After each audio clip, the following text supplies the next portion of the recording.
Yeah, well, the credit card fee issues has been a problem for not just the golf industry, entire business industry for a number of years. And we have published a number of pieces on the credit card fee program, primarily having to do with the merchant processors.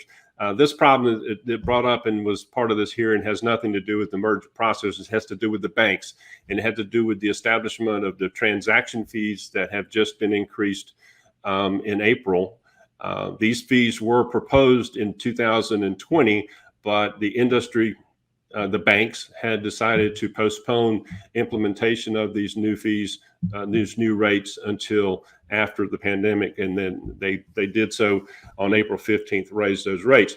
And so the hearings was about, one, having the banks and the credit card industry define or kind of clarify why these fees were necessary, and the other was to really address how the industry is. There's no competition for the credit card banking industry. So transaction fees are managed by the big banks, and it's managed by Visa and MasterCard, American Express. All of these credit card handlers market their products, but there's lack of competition when it comes to who is banking this, who is handling the transactions. And so the hearings was to listen to how this can be improved, and the other was on transparency, making sure that when these contracts are in place with the merchants, that their policies are clear and they're simple to understand, simple to read. A lot of people don't realize that the credit card fees are all over the place in terms of pricing strategies.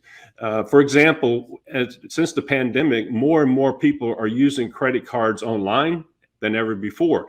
Well, those credit card transactions are what's called no card present status, and as such, they will pay a higher fee. So when online credit card transactions are made, the merchant is paying a much higher fee to handle that transaction than they would if the client walked in the door, slid their card in their machine, and processed it. So we're trying to understand how understand how to be more transparent to our consumer, as well as the merchant, how they can manage these costs. Mm-hmm.